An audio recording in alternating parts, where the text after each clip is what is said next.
Assalamu alaikum. I am Dr. Mohammad Rokunujaman, consultant neurologist. Welcome you all to our second class on basics of neuroimaging. Today we'll discuss about the remaining parts of basics of neuroimaging. SWI, susceptibility weighted image. আমরা সবসময় এতদিন জেনে আসছি যে CT scan is gold standard for humorous diagnosis, but now it is MRI এর কিছু sequence আছে, যেমন SWI সিকোয়েন্স এবং GRE sequence, gradient echo sequence. এই দুইটা sequence is very much pathognomonic for diagnosis of any blood, any type of blood in brain. দেখা যায় যে খুব স্মল অ্যামাউন্ট অফ ব্লাড বা স্মল অ্যামাউন্টস অফ ক্যালসিফিকেশন, যেটা hypointense দেখা যাবে ইন SWI ইমেজ, সেটা কিন্তু আমরা বুঝতে পারবো ইন SWI ইমেজে। আর একটু বড় হিউমারাসটা ডায়াগনোসিসের জন্য আমাদেরকে GRE সিকোয়েন্স লাগবে, গ্রেডিয়েন্ট ইকো সিকোয়েন্স লাগবে। But small amount of blood diagnosis কিন্তু SWI ইমেজে কিন্তু আমরা করতে পারবো। সুতরাং যদি আপনার নরমালি কিন্তু যখন আপনি এমআরআই অ্যাডভাইস করবেন তখন কিন্তু SWI বা GRE সিকোয়েন্স কিন্তু আপনাকে দিবে না। কিন্তু যদি আপনার সাসপেশন থাকে যে এটা হলো একটা হিমোরেজিক স্ট্রোক হতে পারে বা মাইনর কোনো হিমোরেজ হতে পারে, সেক্ষেত্রে আপনাকে অবশ্যই SWI বা GRE সিকোয়েন্স কিন্তু আপনাকে অ্যাডভাইস করতে হবে। এবং এই SWI বা GRE সিকোয়েন্সে কিন্তু এরকম হাইপো ইন্টেন্স লেশন আমরা পাবো, যেটা ইন্ডিকেট করে আইদার ক্যালসিফিকেশন অথবা ব্লাড। GRE সিকোয়েন্স যাকে বলে গ্রেডিয়েন্ট ইকো সিকোয়েন্স, এই সিকোয়েন্সে সাধারণত হাইপো ইন্টেন্স লেশন আমরা পাবো, হাইপো ইন্টেন্স, যেটাকে বলি আমরা ব্লুমিং ইফেক্ট। এটার নামই হচ্ছে ব্লুমিং ইফেক্ট। যখনই গ্রেডিয়েন্ট ইকো সিকোয়েন্সে আমি কোনো হাইপো ইন্টেন্স লেশন পাবো, সেটাকে বলে ব্লুমিং ইফেক্ট। স্টিয়ার ইমেজ আপনাদের দরকার নাই, স্টিয়ার ইমেজ তো দরকার হবে না। এমআর এনজিওগ্রাফি, এমআর এনজিওগ্রাফি অনেকটাই সিটো এনজিওগ্রাফির মতোই, একই প্যাথোলজি খোঁজার জন্য আমরা এমআর এনজিওগ্রাফি ইউজ করে থাকি। তবে এমআর এনজিওগ্রাফিতে আমরা কোনো কন্ট্রাস্ট এজেন্ট ইউজ করি না। যদি একটা পেশেন্টের রেনাল ইম্পেয়ারমেন্ট থাকে বা প্রেগনেন্সি থাকে, সেক্ষেত্রে আমরা সিটি এনজিওগ্রাম না করে সেক্ষেত্রে আমরা এমআর এনজিওগ্রাম করতে পারি। এই এমআর এনজিওগ্রামের মাধ্যমে আর আর্টেরিয়াল কোনো থ্রোম্বোসিস, কোনো ডাইসেকশন, কোনো স্টেনোসিস, কোনো ভাস্কুলার ম্যালফরমেশন, কোনো অ্যানিউরিজম, ইভেন ভাস্কুলাইটিস, সেটা আমরা খুব সহজেই কিন্তু এমআর এনজিওগ্রাফির মাধ্যমে উইদাউট এনি কন্ট্রাস্ট ডায়াগনোসিস করতে পারি। এমআর ভেনোগ্রাফি, এমআর ভেনোগ্রাফির মাধ্যমে আমি যদি একটা পেশেন্টের ভেনাস সাইনাস থ্রোম্বোসিস আমি সাসপেক্ট করি, সেক্ষেত্রে আমি এমআর ভেনোগ্রাফি অ্যাডভাইস করব। এবং এটা অনেকটা সিটো ভেনোগ্রাফির মতো। এখানেও সিটো ভেনোগ্রাফিতে যেমন মানে তার কন্ট্রাস্ট এজেন্ট লাগে, but in MR venography no contrast agent is required and is also safe in pregnancy and also renal impairment. This is the MRI of the brain. This is the CT of the brain. This is the MRI of the neck. আমি কখন দুইটাকে পার্থক্য করতে পারি, city angiogram না MR angiogram? City এনজিওগ্রামে সাধারণত আমি দেখতে পাবো বাইরের দিকে স্কাল টিস্যুটা দেখা যেতে পারে, এবং আমি সিটি এনজিওগ্রাফের পেশেন্টের রেজুলেশনটা অনেক বেশি ভালো হয়। বিশেষ করে সিটি এনজিওগ্রামের ভেসেল গুলো কিন্তু খুব ভালোভাবে বোঝা যায় সিটি এনজিওগ্রামে দেন এমআর এনজিওগ্রামে। এমআর এনজিওগ্রামে কিন্তু একটু ওভার স্টিমুলেট করে, যতটুকু না প্রবলেম তার চেয়ে বেশি দেখায়। সেক্ষেত্রে সিটি এনজিওগ্রাম কিন্তু আমাকে অ্যাকুরেটলি রিড করতে পারে। সিটি এনজিওগ্রাম কিন্তু better then MR angiogram, but কিছু কিছু কন্ডিশন, যদি পেশেন্টের রেনাল ইম্পেয়ারমেন্ট থাকে বা প্রেগনেন্সি হয়, সেক্ষেত্রে আমি অ্যাডভাইস করবো এমআর এনজিওগ্রাম। বাট আদার ক্ষেত্রে, অন্যান্য ক্ষেত্রে র্যাপিড এবং অ্যাকুরেট ডায়াগনোসিসের জন্য আমাকে কিন্তু হেল্প করবে কিন্তু city angiogram. And the last but not the least, that is the DSA, digital subtraction angiography. এটা হচ্ছে আমরা বলি কনভেনশনাল এনজিওগ্রাফি, অনেকটা করোনারি এনজিওগ্রামের মতোই ডিজিটাল সাবট্রাকশন এনজিওগ্রাফি করা হয়, এবং ভেসেল প্যাথোলজি খুব সহজে কিন্তু এই সাবট্রাকশন এনজিওগ্রাফির মাধ্যমে বুঝতে পারি। ইভেন কিছু ইন্টারভেনশন বা ইনভেসিভ প্রসিডিউরও আমরা এর মাধ্যমে করতে পারি, যেমন কয়েলিং বা স্টেন্টিং, এগুলো কিন্তু আমরা এই ডিএস এর মাধ্যমে করতে পারি। সিটি স্ক্যানে যেমন অনেকগুলো সিকোয়েন্স, অনেকগুলো ভিউ ছিল, এখানেও ঠিক একই রকম স্যাজেটাল ভিউ, করোনাল ভিউ এবং the most common the axial view এখানে থাকে। আমরা আগে বলছিলাম যে স্যাজেটাল ভিউতে অ্যানাটমিক্যাল লোব গুলো খুব সহজে লোকালাইজ করা সম্ভব হয়। কর্পাস ক্যালোসামে কোনো প্যাথোলজি বা কর্পাস ক্যালোসের উপরে কোনো যদি প্যাথোলজি থাকে, সেটা আমি ভালোভাবে বুঝতে পারবো। ক্রেনিও সার্ভাইকাল জাংশনে কোনো প্যাথোলজি যদি থাকে, সেটা আমরা বুঝতে পারবো। ভেনাস সাইনাসের কোনো থ্রোম্বোসিস বা অন্য কোনো প্যাথোলজি থাকলে সেটা আমরা স্যাজিটাল ভিউতে বুঝতে পারবো, এবং পিটুইটারি গ্ল্যান্ডের কোনো প্যাথোলজি, কোনো অ্যাডিনোমা বা অন্য কোনো প্যাথোলজি, ক্রেনিওফ্যারিঞ্জিওমা, এটা দেখার জন্য আমরা এই স্যাজিটাল ভিউটা ইউজ করতে পারি। তো এখন আমরা কিছু স্ট্রাকচার আমরা এমআরআই তে দেখবো, কারণ সিটি স্ক্যান অত ভালো বোঝা যায় না। আমরা এমআরআই তে কিছু স্ট্রাকচার আমরা চিনবো। আমরা যদি একদম নিচ থেকে সেকশন করি, সাধারণত সিটি স্ক্যান বা এমআরআই তে যে ফিল্মগুলো দেওয়া হয় একদম নিচ থেকে উপর পর্যন্ত দেওয়া হয়। যে সবার উপরে সিটি স্ক্যানে যে রোটা থাকে, সেই রোটা কিন্তু হচ্ছে সবার নিচেরটা, তারপর তার একটু উপরে, তারপর তার একটু উপরে, তারপর তার একটু উপরে, এইভাবে কিন্তু দেওয়া হয়। ঠিক সেইভাবে আমি সেকশন গুলো করছি, সবার নিচে যদি আমি সেকশন করি। এখানে আমরা দেখতে পাচ্ছি এটা হলো অরবিটাল ক্যাভিটি, এটা হলো sphenoid sinuses, this are the temporal lobe, এবং this are the mastoid air cells গুলো এখানে। আর এখানে সেরিবেলার হেমিস্ফিয়ার, ঠিক সামনে থাকবে হচ্ছে মেডুলা অবলঙ্গাটা, এবং এর নিচেই থাকবে কিন্তু স্পাইনাল কর্ড। এখানে শেষ হবে মেডুলা অবলঙ্গাটা, এরপরে কিন্তু স্পাইনাল কর্ড শুরু হয়ে যাবে। তাহলে সবার নিচে যখন আমি ক্রেনিও সার্ভাইকাল জাংশনে দেখবো, আমি সবার সামনে থাকবে অরবিট, দেন স্ফেনয়েড সাইনাসেস, দুই পাশে টেম্পোরাল লোব আমি দেখতে পাবো, সামনে এটা হচ্ছে মেডুলা অবলঙ্গাটা, পিছনের দিকে সেরিবেলার হেমিস্ফিয়ারটা আমরা দেখতে পাবো। আচ্ছা, একটু যদি উপরে আমি যাই, আরেকটু উপরে গেলাম আমি, সবার সামনে দেখতে পাবো এখন ফ্রন্টাল বোন, সাথে frontal lobe. It is the frontal bone, it is the frontal lobe. এটাও ফ্রন্টাল বোন ফ্রন্টাল বোনের একটা অংশ দেখা যাচ্ছে। আচ্ছা, এটা হচ্ছে dorsum sella, and this is the basilar artery. এটা হাইপার ডেন্স একটা আমি দেখতে পাচ্ছি, ইজ দ্য ব্যাজিলার আর্টারি। এটা ডরসাম স্যালা, এটা ব্যাজিলার আর্টারি, যে টেম্পোরাল লোব। ব্যাজিলার আর্টারি আসা মানে হচ্ছে এটা হচ্ছে পিছনে যেটা থাকবে সেটা পন্স পন্সের ঠিক সামনে কিন্তু ব্যাজিলার আর্টারি থাকে। তাহলে এই ভিউতে কিন্তু আমরা পন্স পেয়ে যাচ্ছি। যখন ব্যাজিলার আর্টারি দেখতে পাবো, তাহলে বুঝতে হবে এটা হলো পন্স তো একটু এলিভেটেড। দুই পাশে কিন্তু সেরিবেলার হেমিস্ফিয়ার থাকবে, এবং পন্স এবং সেরিবেলার হেমিস্ফিয়ার মাঝখানে কিন্তু fourth ventricle, this is the fourth ventricle. তাহলে সবার সামনে হচ্ছে frontal lobe, frontal bone, and this is the dorsum sella, basilar artery. দুই পাশে আমি temporal lobe of the cerebellar hemisphere পাচ্ছি। This is the pons, and on both sides cerebellar hemisphere, and between pons and cerebellar hemisphere there is the fourth ventricle.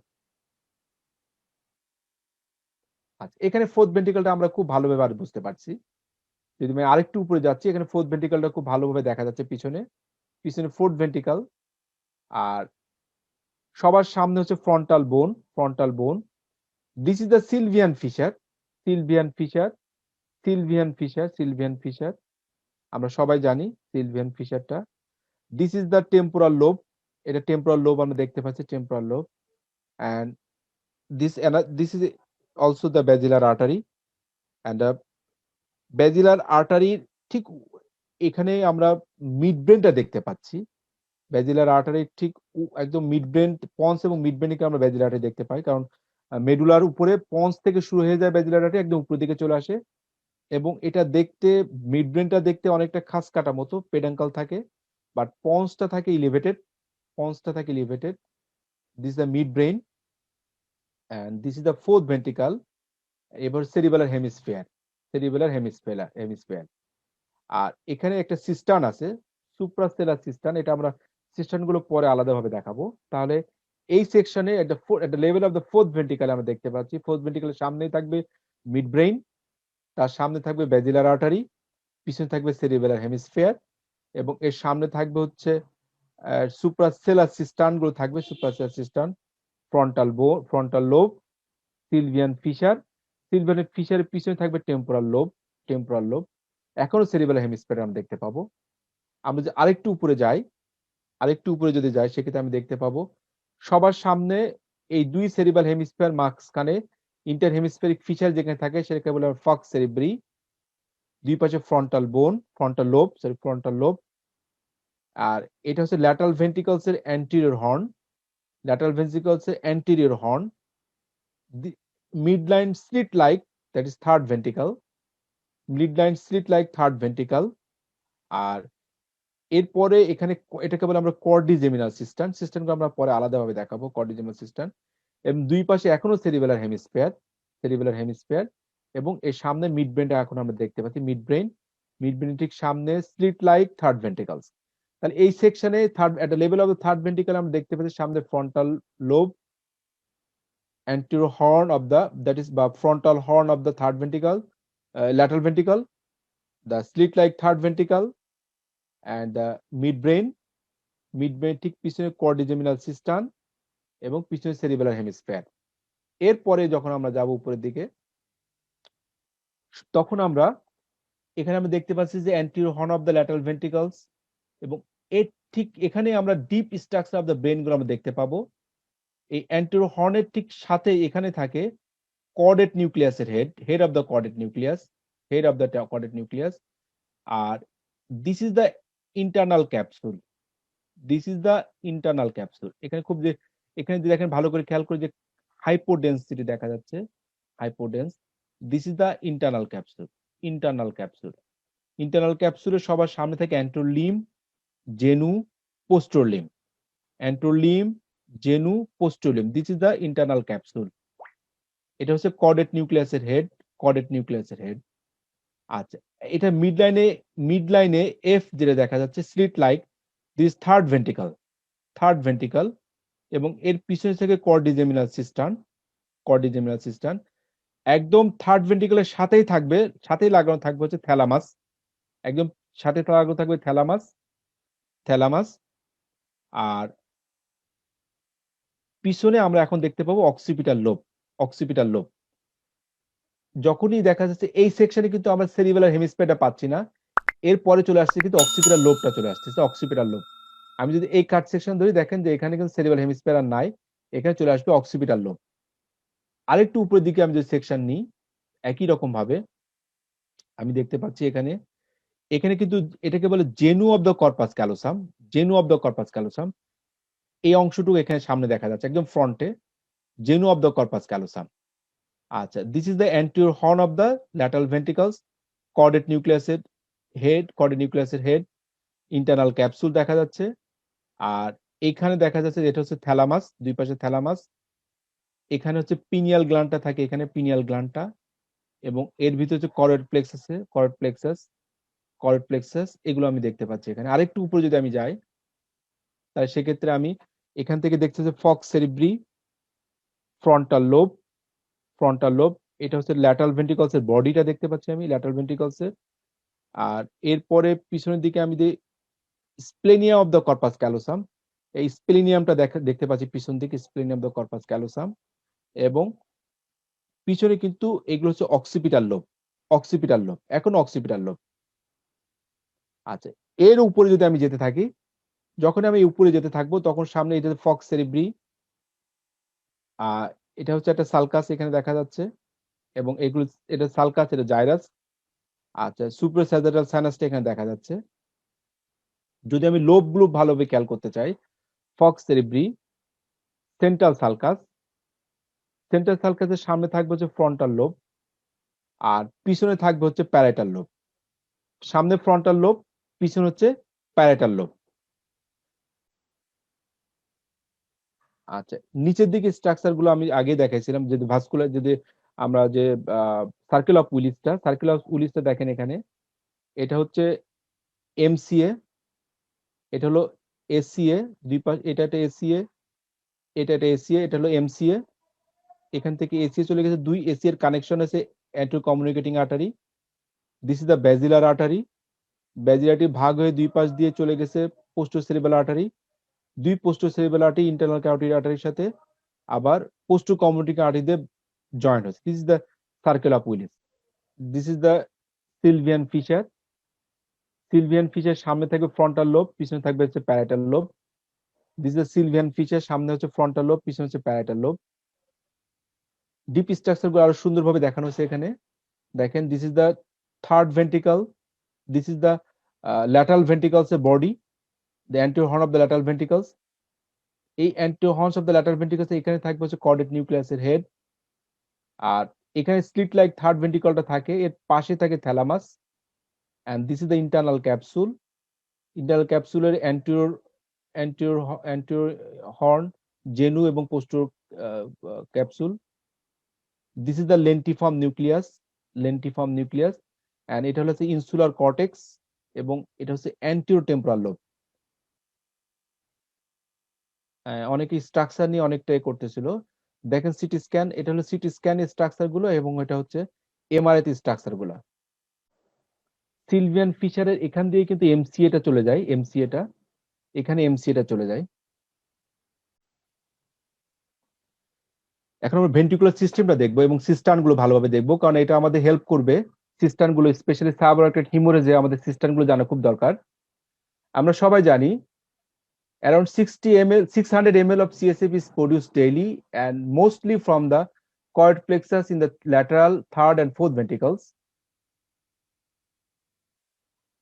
Ventricular system কি কি আছে আমাদের এখানে?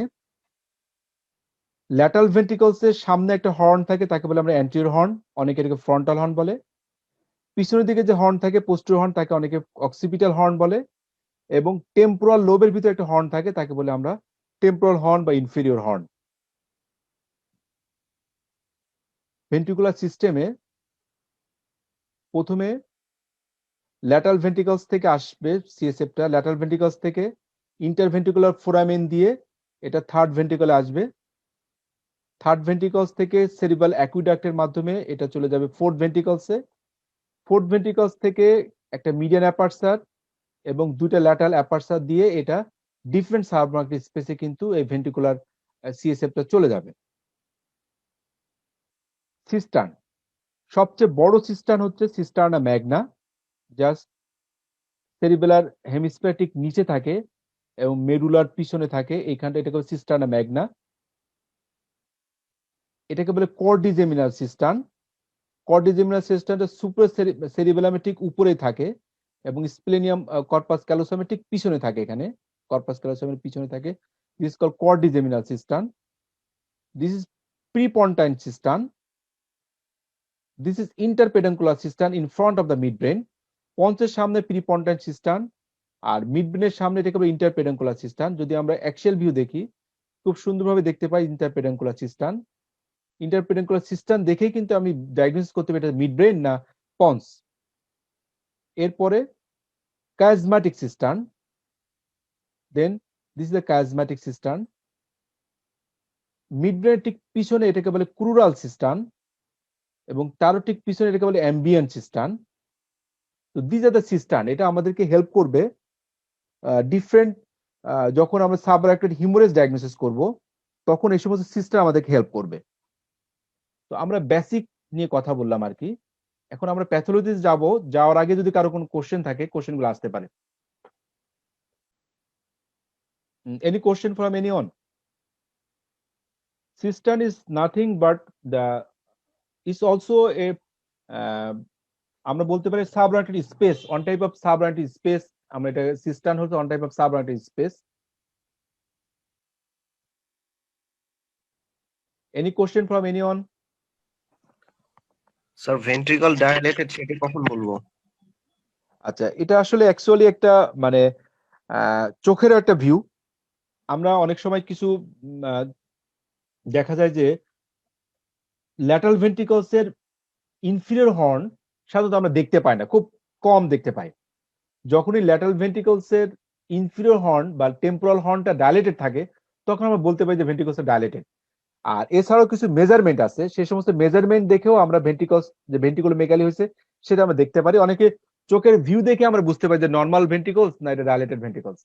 তবে এটা আমরা যখন প্যাথোলজির আলাদা আলোচনা করব, হাইড্রোকেফালাস নিয়ে আমাদের একটা আলাদা আছে ওখানে, ওখানে আমরা দেখাবো যে আমরা কিভাবে বুঝতে পারি যে এটা ভেন্ট্রিকলস, মানে কিভাবে আমরা অনেকগুলো ইকুয়েশন আছে সেই ইকুয়েশন থেকে আমরা বলতে পারি, বা ম্যাক্সিমাম ক্ষেত্রে আমরা চোখের ভিউ দেখে বুঝতে পারি যে তার ভেন্ট্রিকলস ডাইলেটেড হয়ে আছে। Any new question, any question from anyone? Sir Mrs সম্পর্কে একটু বললে ভালো হয়। এমআরএস কে আমরা বলি magnetic resonance spectroscopy. Mrs, magnetic resonance spectroscopy. সাধারণত আমরা জানি যে শরীরে অন্য কোথাও কোনো প্যাথোলজি হলে সেটা কিন্তু আমরা খুব সহজে এফএনএসি বা বায়োপসি করতে পারি, কিন্তু ব্রেন টিস্যুকে সহজে কিন্তু আমরা বায়োপসি করতে পারি না, সহজে কিন্তু আমরা বায়োপসি করতে পারি না। তো ব্রেন টিস্যুর বায়োপসি না করার জন্য আমরা দেখা যায় অনেক কিছু, এটা হলে ম্যালিগনেন্সি না ইনফেকশন না ইনফাকশন, আমাদের বুঝতে মাঝে মাঝে সমস্যা হয়। কারণ আমরা জানি যে এমআর আইতে ম্যালিগনেন্সিও যেমন হাইপার ইন্টেন্স দেখায়, আবার ইনফ্লামেশনও যেমন হাইপার ইন্টেন্স দেখায়, ইনফেকশনও হাইপার ইন্টেন্স দেখায়। তো আমাদের কনফিউশন করে দিতে পারে। সেক্ষেত্রে আমাদেরকে এমআরএস কিন্তু অনেক হেল্প করতে পারে।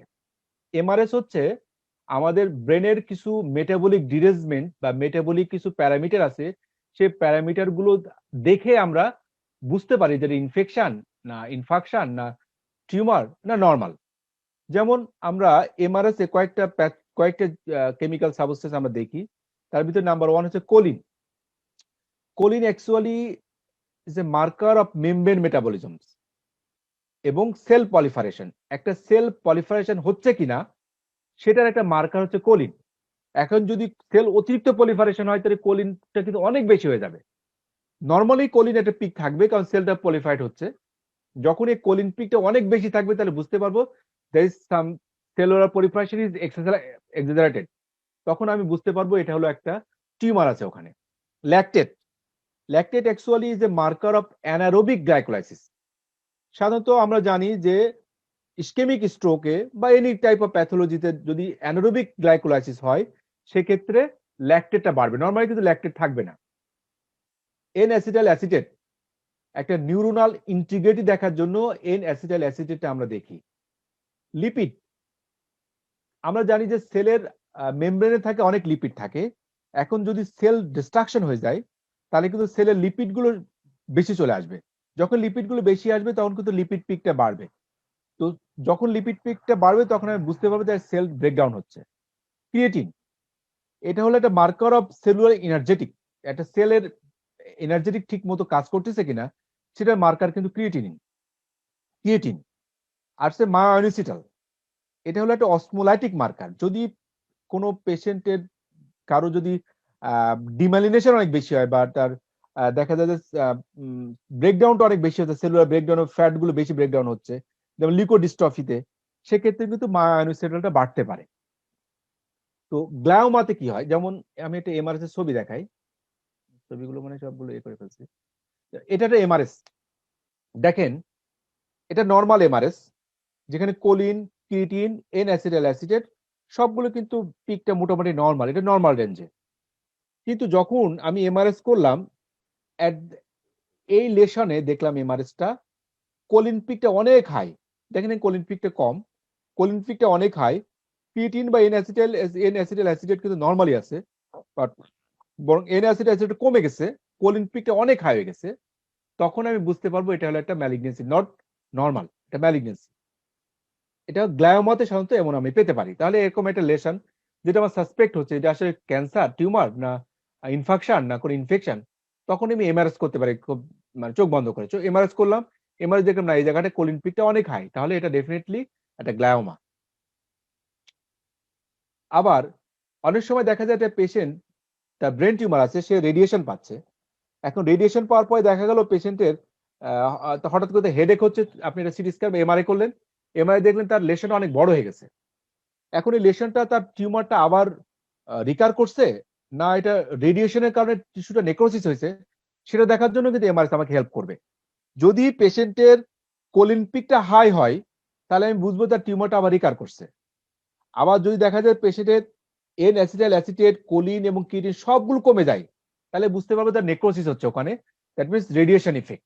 রেডিয়েশনের জন্য নেক্রোসিস হয়েছে, এই কারণে পেশেন্টের মনে হচ্ছে একটা বড় একটা টিউমার হয়ে গেছে, আসলে ওটা necrosis, not tumour recurrence. Ischaemia বা ইনফাকশন, আমরা জানি প্রথমে যখন ইসকেমিয়া থাকে তখন কিন্তু অ্যানারোবিক গ্লাইকোলাইসিস হয়, তখনই কিন্তু ল্যাকটেট পিকটা বেশি হবে। আবার যখন ইনফাকশন হবে দ্যাট মিনস লিপিড ব্রেকডাউন হয়ে যাবে, তখনই কিন্তু লিপিড গুলো যখন বাইরে চলে আসবে তখন কিন্তু দেখা যাচ্ছে যে পেশেন্টের অন্যান্য মার্কার, লিপিড মার্কারটা বেশি হয়ে যাবে। যে কোনো ইনফেকশন, স্পেশালি ব্যাকটেরিয়াল অ্যাবসেস ক্যাভিটিসে lactate, alanine, cytosolic and acetate এগুলো সব বেশি হয়ে যায়, এবং এটা দেখে আমি বুঝতে পারি যে পেশেন্টের অ্যাবসেস, নট টিউমার। তাহলে এই আমাদের একটু বেসিক জিনিস জানলে হবে যে যদি পেশেন্টের ল্যাকটেটটা বেশি থাকে তাহলে আমি বুঝবো একটা ইনফেকশন হচ্ছে, ইসকেমিয়া হচ্ছে। লিপিড বেশি থাকলে আমি বুঝবো পেশেন্টের ইনফেকশন হয়ে গেছে। যদি কোলিন বেশি হয়ে যায় তার কোনো গ্লায়োমা আছে। যদি পেশেন্টে দেখা যায় তার কোনো রেডিয়েশন মানে এটা সবগুলো কমে যাচ্ছে তার মানে রেডিয়েশন ইফেক্ট বা নেক্রোসিস হচ্ছে। আর যদি কোনো অ্যাবসেস হয় তাহলে ওগুলো সব ক্রিয়েটিনিন কোলিন সবগুলো কিন্তু ডাউন কমে যাবে আর কি। তো এটা দেখে কিন্তু আমি এমআরএস এর মাধ্যমে কিন্তু আমাকে মানে ব্রেনের টিস্যু ওপেন না করে কিন্তু আমাকে হেল্প করে। ক্লিয়ার? স্যার স্যার টিউবারকুলোমা কি অ্যাবসেস এই দুইটা স্যার পার্থক্য করা যাবে? এটা আসলে যে এটা মানে এটা পায়োজেনিক ইনফেকশন না টিউবারকুলোমা, এটা কিন্তু পার্থক্য করা যাবে। এটা যে ইনফেকশাস কজ এটা বোঝা যাবে যে এটা ইনফেকশাস কজ, যে এটা ইনফেকশাস কজ। আমার তখন অন্যান্য প্যাথোলজি বা অন্যান্য সাথে হেল্প নিতে হবে, যে পেশেন্টের সিএসএফ স্টাডি বা অন্যান্য কিছু হেল্প নেওয়া লাগবে বা এডিএ লেভেল। কিন্তু এটা বোঝা যাবে যে এটা ইনফেকশন, নট দুইটাতে infection, sir not lactate tumour. থাকবে, দুইটা থেকে দুটোতে স্যার ল্যাকটেট থাকবে। ল্যাকটেট থাকবে, দুটো একই রকমই থাকবে। Thank you sir. স্যার জিআরইতে হেমোরেজ কিভাবে বোঝা যাবে স্যার? আচ্ছা, জিআরই সিকোয়েন্সে হিউমারেসটা আমরা বললাম যে ব্ল্যাক থাকবে, যাকে বলে ব্লুমিং এফেক্ট, ব্লুমিং এফেক্ট।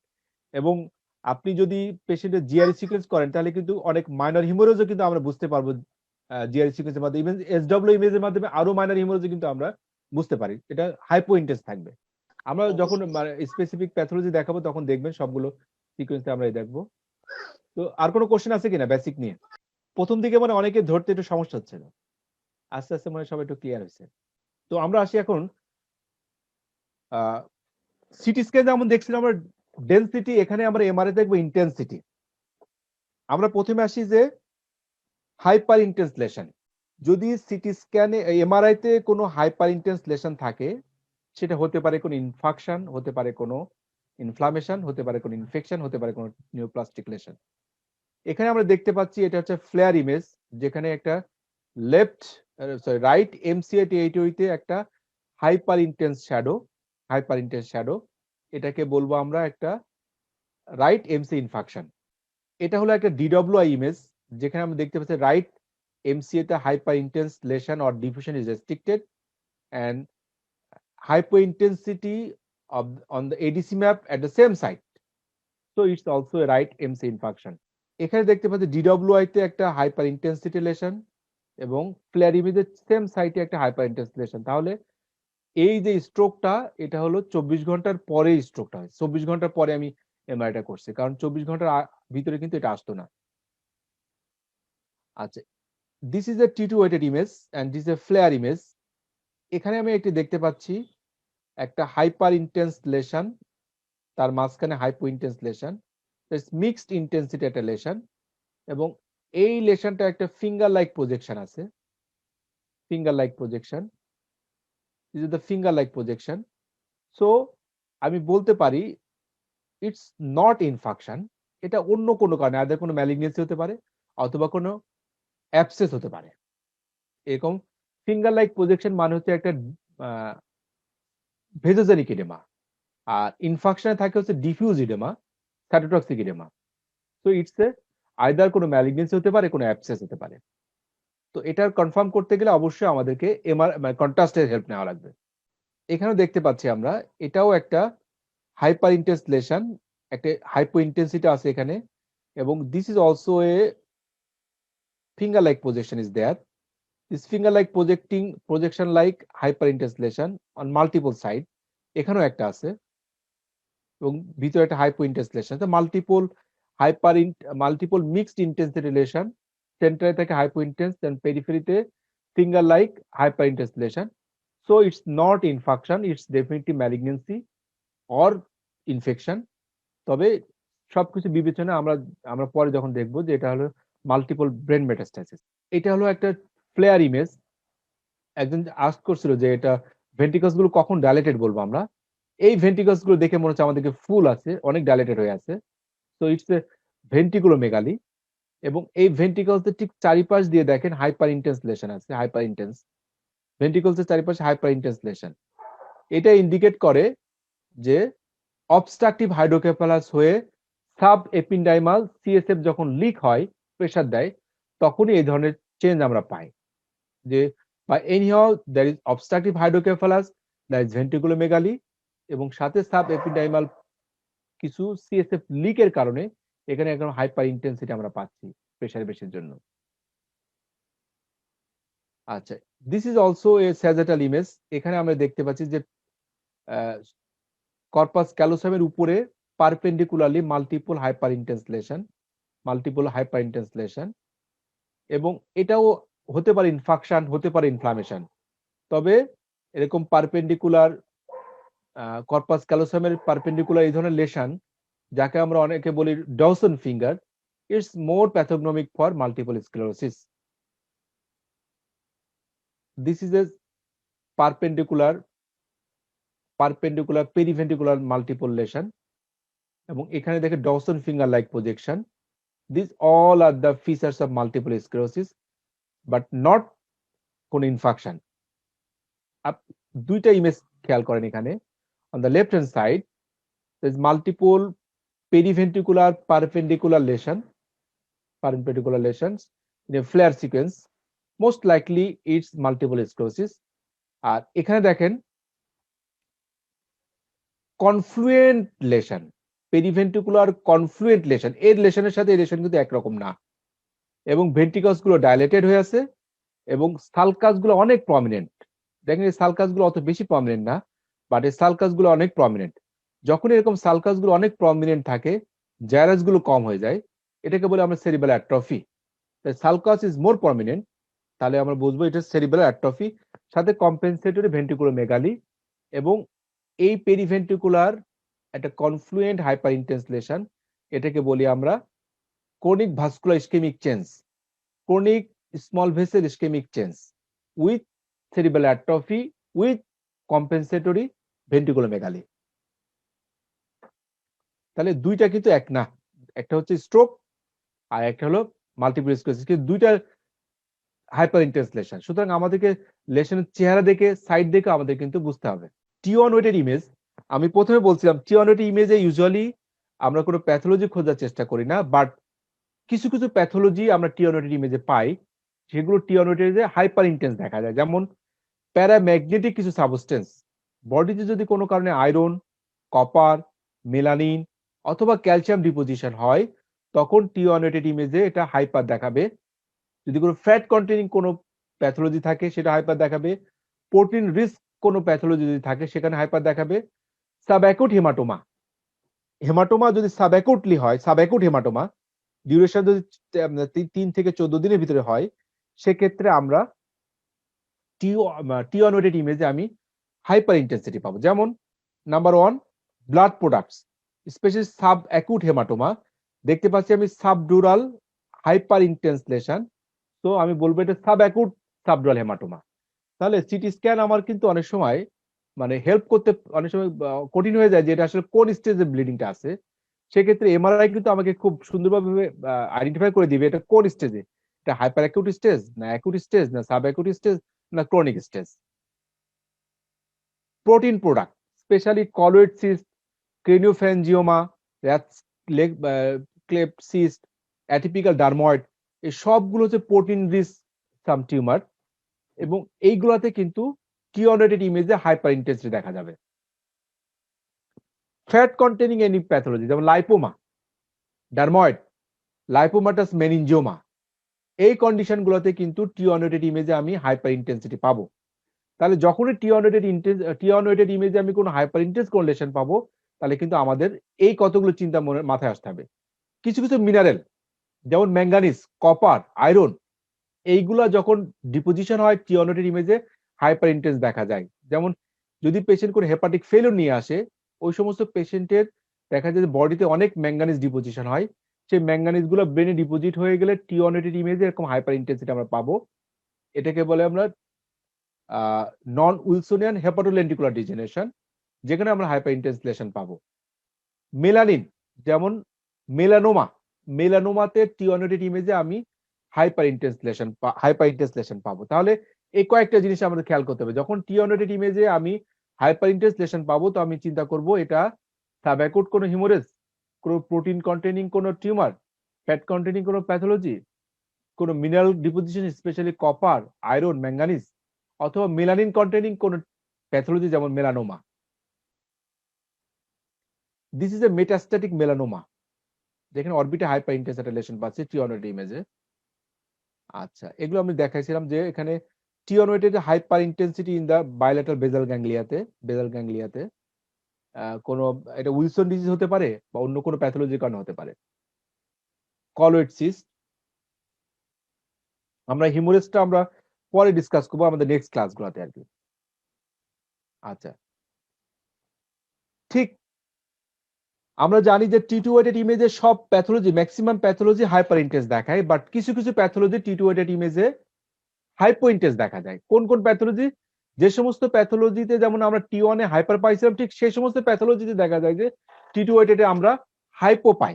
যেমন প্রোটিন রিচ কোনো প্যাথোলজি, ফ্লোয়িং কোনো ব্লাড, প্যারাম্যাগনেটিক সাবস্টেন্স যেমন iron, copper, melanin, calcium, acute haematoma, এই সমস্ত কন্ডিশনে কিন্তু টিটুয়েটেড ইমেজে আমরা হাইপো ইন্টেন্সিটি পাবো। যেমন এটা একটা কলয়েড সিস্ট, যেখানে T1 ওয়েটেড ইমেজে আমরা হাইপার ইন্টেন্স পাচ্ছি, ঠিক সেম জায়গায় দেখেন আমি টিটুয়েটেড ইমেজে হাইপো ইন্টেন্সিটি পাচ্ছি। তো টিটুয়েটেড ইমেজে T1 ওয়েটেড হাইপার, T2 তে হাইপো থাকবে, এবং সাইড এটা হচ্ছে কলয়েড সিস্ট। ফ্লোভয়েডস, দেখেন ব্লাড যখন ফ্লো করে, ব্লাডটা এই ব্লাডটা যখন ফ্লো হয় ভেসেলের ভিতর দিয়ে, তখন এমআরআই টিটুয়েটেড ইমেজে আমি এটাকে কালো দেখবো। ফ্লোয়িং ব্লাড সবসময় আমি টিটুয়েটেড ইমেজে কালো দেখবো, যাকে বলে ফ্লোভয়েডস। হাইপোইন্টেন্স T1 যেমন ক্রনিক কোন লেশনস হতে পারে, যেটা ক্রনিক মাল্টিপল স্ক্লেরোসিসে যাকে বলে ব্ল্যাক হোলস, সেখানে আমি হাইপো ইন্টেন্সিটি পাই যেমন T1 এ। আর কয়েকটা দেখবো আমরা। আর্টিরিয়াল সিস্টেম, আমরা সবাই জানি যে ব্রেনের আর্টিরিয়াল সিস্টেমটা এমন যে ব্রাকিওসেফালিক ট্রাঙ্ক থেকে right sided common carotid artery, common carotid ভাগ হয়ে যাবে ইন্টারনাল ক্যারোটিড এবং external carotid artery. This is the common carotid, this is the right common carotid artery arising from the brachiocephalic trunk, and this is the left common carotid artery, and it is divided into external carotid artery and internal carotid artery. This is the carotid bulb. আমরা যদি এই পেশেন্টের DSA করি, DSA দেখবো this is the cervical part of the internal carotid artery, this is the petrous part of this internal carotid artery, lacerum part, then cavernous part, then clinoid part, this is the clinoid part, then the ophthalmic part, then communicating part. These are the internal carotid different parts. যখন আমরা DSA করি তখন আমরা ভালোভাবে দেখতে পাই। আচ্ছা, this is the vertebral system, this is the vertebral artery আমরা জানি cervical 2 to cervical 6 to cervical 2 segment পর্যন্ত স্পাইনাস প্রসেস দিয়ে এটা আপ উপর দিকে যেতে থাকে। এরপর এটা কার্ভ হয়ে যায়, কার্ভড হওয়ার পরে সার্ভাইকাল 1 এর ভিতর দিয়ে এটা ভিতরে ঢুকে যায় ভার্টিব্রাল আর্টারিটা, দুইটা ভার্টিব্রাল আর্টারি মিলে একসাথে ব্যাজিলার আর্টারি তৈরি করে। This is the basilar artery. Basilar আর্টারিটা ভাগ হয়ে যায় পোস্টেরিয়র পিসিএ তে ভাগ হয়ে যায় দুই পাশ দিয়ে, এবং তার আগে সুপার সেরিব্রাল আর্টারি একটা ব্রাঞ্চ দেয়, and there's some perforating branch from the basilar artery. These are the arterial systems of the brain, and this is the circle of Willis, we all know, already discussed. And now the venous system কে আমরা দুই ভাগে ভাগ করি। Superficial venous system যেটা drain করে সুপ্রাসাইটাল সাইনাসে, and deep venous system সেটা drain করে transverse sinus, straight sinus and sigmoid sinus. This is suprasagittal sinus, and this is the vein of Trollard that drain into the suprasagittal sinus, the vein of Trollard, and this is the vein of Lave. This is the vein of Lave arising from the temporal lobe থেকে ব্লাডটা নিয়ে আসে, and drain into the transverse sinus on its side, that drain into the sigmoid sinus and ultimately into the internal jugular vein. This is the suprasagittal sinus. This is the internal cerebral vein. There are lots of internal cerebral veins that drains into the this is the internal cerebral veins. This is the basal vein of Rosenthal, that forms the vein of Galen, and that drains into the straight sinus, and then it goes to the transverse sinus and sigmoid sinus. So is the internal cerebral vein, basal vein of Rosenthal, vein of Galen, straight sinus. এটা আমরা একটা ভিউতে সামনে দেখতে পাচ্ছি। This is the superior sagittal sinus, on both sides the vein of Trollard, যেটা আমরা আগে দেখতে পাচ্ছি, on both sides that drain into the suprasagittal sinus, and this is the vein of Labe. This is the vein of Labe. এখানে আমরা দেখতে পাচ্ছি this is the suprasagittal sinus, this is the inferior sagittal sinus, this is the internal cerebral veins, and the vein of Rosenthal that forms the vein of Galen that drains into the straight sinus. এগুলো আমরা আগে দেখেছি আর কি। যদি আমরা একটু দেখতে চাই যে এই ভিউগুলা, যে দুই পাশে vertebral artery, basilar artery, ICA, superior cerebral artery, PCA, PCom, ICA, MCA, this is the ACA, this is the ACOM, this is the circle of Willis, and this is a brain MRA, and this is a CT angiogram. যদি আমরা compare করি MR angiogram, CT angiogram and digital subtraction angiography, MRA is safe, more informative but slow, কিছু artifact হতে পারে, এবং এটা কোন stenosis থাকলে সেটাকে ওভার এস্টিমেট করে, but CT angiogram is rapid, is more accurate than MR angiogram, and but less safe. On the other hand, digital subtraction angiography is a gold standard. এটা আপনাকে মাস মোর ইনফরমেশন দিবে, invasive, expensive, but আপনি therapeutic অনেক কাজ use করতে পারবেন। Thank you all for patience hearing.